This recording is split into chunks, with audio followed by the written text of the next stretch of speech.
Hello everyone, I'm Yoon from TBM Tax Agency. Today I'd like to share with you some important notes when applying for an IRC. Whether you're a foreign investor looking to enter the Vietnamese market or a consultant supporting investment procedures, understanding these key points can help you avoid unnecessary delays and increase the chance of a smooth approval process. Let's dive into the main points to keep in mind. First of all, let's talk about identifying the right business sector. Investors must carefully check whether the intended business sector is restricted, prohibited, or subject to specific conditions for foreign investors. According to Investment Law 2020 and international commitments such as WTO, CPTPP, EVFTA, certain sectors do not allow foreign investors to own 100% of the capital or require joint venture with Vietnamese enterprise. For example, the advertising sector requires foreign investors to form a joint venture and doesn't permit 100% investment.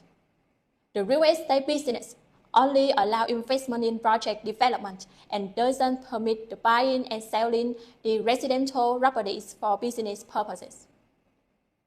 The transportation of goods or passengers is limited to a foreign ownership ratio, typically not exceeding 49%. Choosing the wrong sector or failing to meet investment conditions can lead to application rejections or multiple request amendments, prolonging the licensing process. Next, let's move on to the second key factor, proving financial capacity. This is a key condition for the licensing authority to assess the investor's ability to implement the investment project. Depending on whether the investor is individual or organization, appropriate documentation must be provided. For organization, audited financial statements for the past 2 years are required. For individual, a bank account balance confirmation should be provided. If the project is backed by a parent company, a funding commitment letter from the parent company can be included as a proof of financial capacity. In cases where the investor has negative financial statement or losses, alternative solutions such as collateral or other funding sources must be provided to demonstrate the project's feasibility. Now, let's go to the third point, having the legal business location.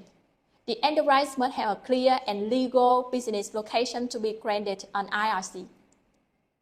This location can be an office headquarters or land intended for project use, depending on the type of investment.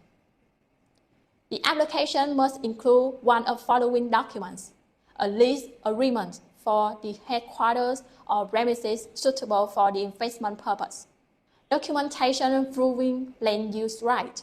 For certain specialized sectors, such as food production, education, and health care, the licensing authority may require additional information about the technical infrastructure conditions to ensure compliance with investment requirements.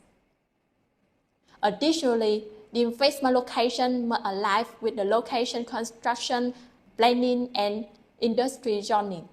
Renting an unsuitable location may result in the application being returned or not accepted. 4. Let's talk about investment capital and making sure it's contributed on time. After being granted IRC, the investor is responsible for contributing the committed capital within 90 days from the date of issuance. Delays in capital contribution may result in administrative penalties according to Vietnam investment laws and can affect the project's implementation timeline, potentially leading to the revocation of the investment certificate if location permits. To mitigate risk, investors should proactively repair cash flow, develop a clear capital contribution plan, and retain on-transfer documentation for post-inspection purposes. Finally, don't forget to register for tax and fulfill your financial obligations. After obtaining the IRC and ERC, the investing enterprise is obligated to fully comply with the legal requirements set out by Vietnamese law. Specifically, the enterprise must register for company seal, open the corporate bank account, submit initial registration documents, and declare and pay taxes such as VAT, CAT, and PAT if applicable. Submit quarterly and annual financial and tax reports. Failure to fulfill the obligations on time may result in administrative penalty in the area of tax and accounting, suspensions of the enterprise tax code, or even being classified as a tax compliance risk. For more information about investing in Vietnam, click follow our channel and stay updated with TBM Tax Agent. Thanks for watching this video.